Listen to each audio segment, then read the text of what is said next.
Appendix 1.2 Vendidad Fargard 4.44-55, 44-46. And when men of the same Maziasnian religion should come here, either brothers or friends, seeking property, or seeking a wife, or seeking wisdom, if they should come seeking property, they may acquire their property here. If they should come seeking a wife, you may let a woman marry. If they should come seeking wisdom, you may recite the beneficent text, both early in the daytime and late, both early in the nighttime and late, for the increase in wisdom of the learner, for the sake of righteousness.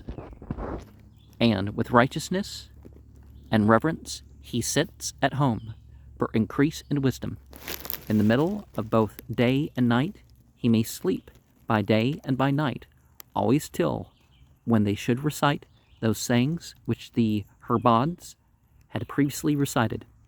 They, the sayings, are adapted for men who are like boiling water through zeal, not for meat, not for clothes, but unrewarded must he, the teacher, utter the chapters.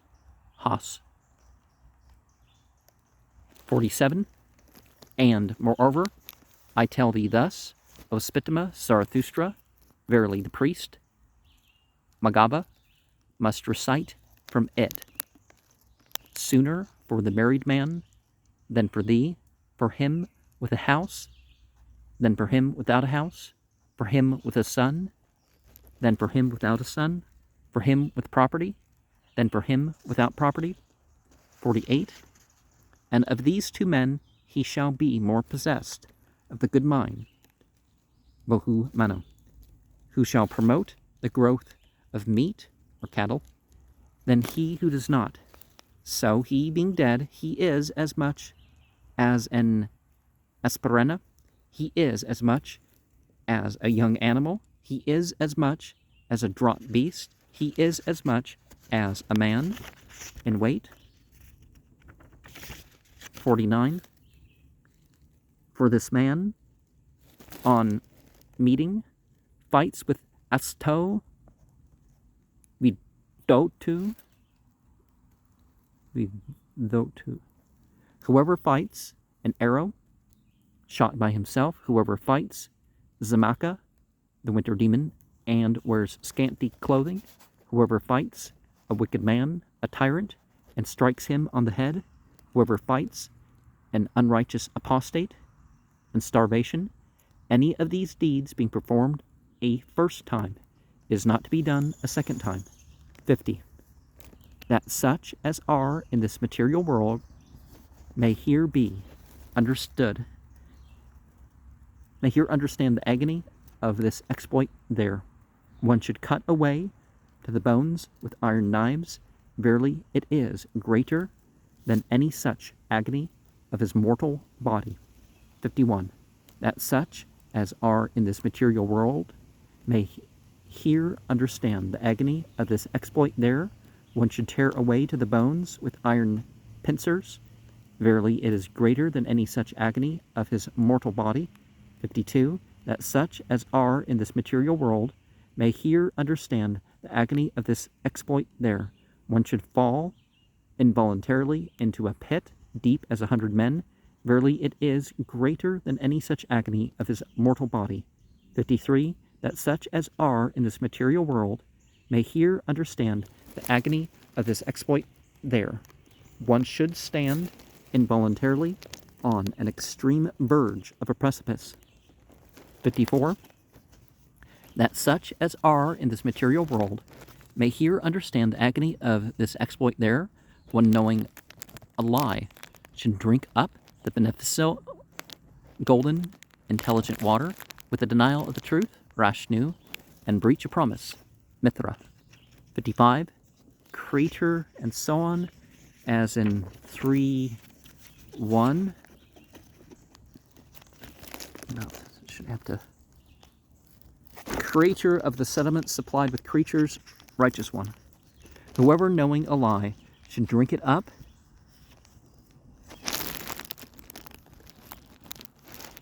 should drink up the beneficial, golden, intelligent water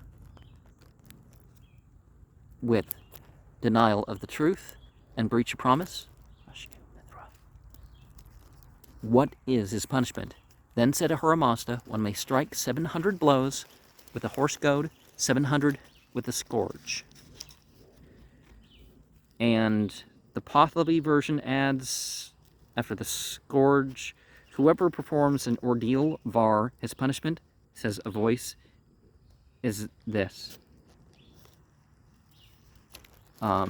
Mithra, this refers to an ordeal in which a cup of water is drunk after solemnly invoking curses upon one's head if one has not told the truth. In Islam, they just swear the truth, and if they want to go further, they invoke the curse on the liar or something. But the water is prepared with great solemnity and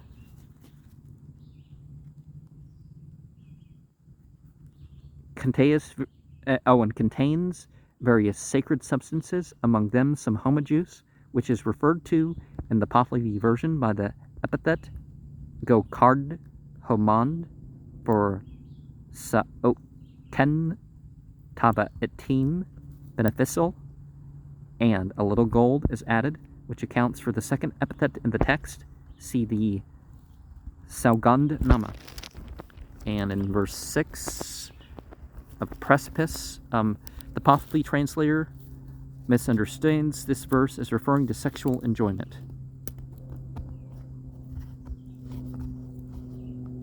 Well, I don't know, because we're talking about the great agony here. Like forced sex, perhaps, is what they mean. The agony of the mortal body, 50. The translation of this difficult passage has been much revised so as to correspond more closely with the text without introducing additional words, which are always hazardous suggestions.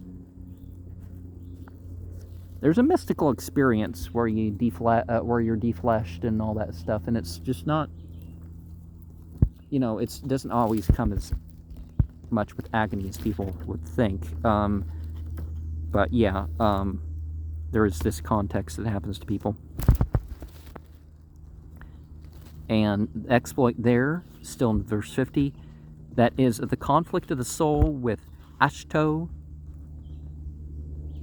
Vidotu, in the other world, possibly Ae Tada, here translated, here may be taken as the missing noun agonies. Compare Ae Ithahu, through terrors, Yash 22, verse 25. See page 222. We're in page 321. In verse 49, starvation. If Asha be taken in its primitive sense of right, this phrase may merely mean whoever fights mischievous and unusual hunger. The Pahlavi version, instead of starvation, has a tyrant, like Mazdak,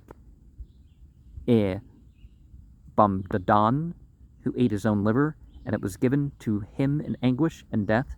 But the passage, in parentheses, is not found in the oldest manuscript. In the Pahlavi, each clause of the sentence is also wound up by stating that his fight is with Asto, Vidotu, that is at the risk of death.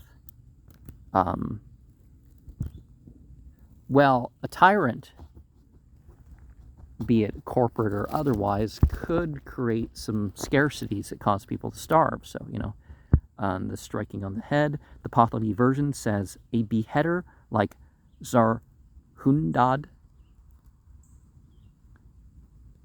fights with the Asto Vidotu, the demon of death, who is said in later writings to cast a halter around the necks of the dead to drag them to hell. But if their good works have extended their sins, they have exceeded their sins, they throw off the noose and go to heaven. The whole Yama Duta versus Vishnu Duta in some of the Vedic texts, right? Perhaps the grammatical difficulties of this sentence may be best overcome by the following translation. For this one, Asto Vidotu, on meeting men, fights. verse 48. In weight is in parentheses, probably referring to the weight of his good works, as much as an asperena, a weight equivalent to a durum.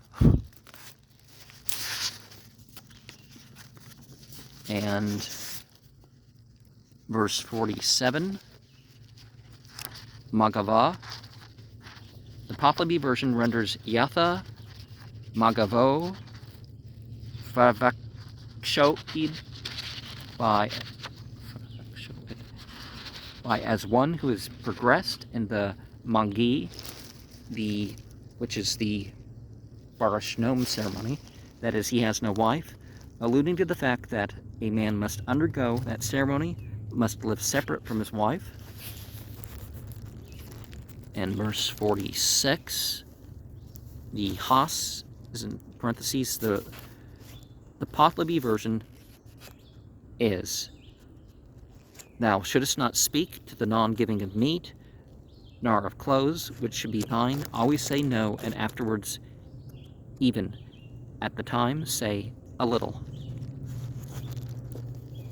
Herbods previously recited. The Popleby version adds the name of Adarpad Maraspendan.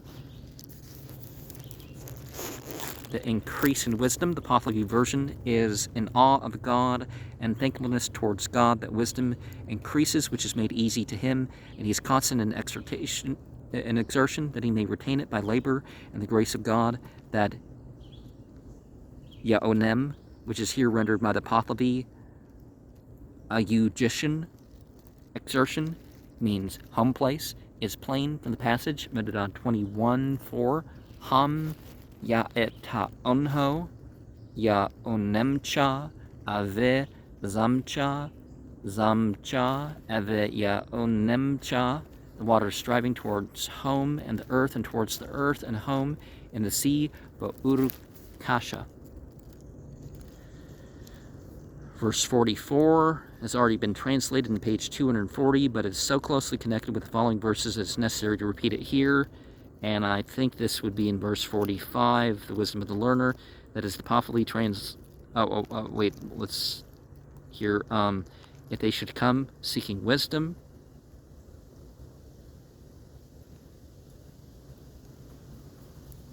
you may recite the beneficent text. The Popleby translation adds, that is, its words are to be taught. Yeah, that's an even more important thing. And the wisdom of the learner, I think this would be verse 45. The Popleby version is, when it may have increased his wisdom, that is, when it may be quite easy to him, and he may have repeated it through righteousness, that is, he may have quite understood what is declared by it.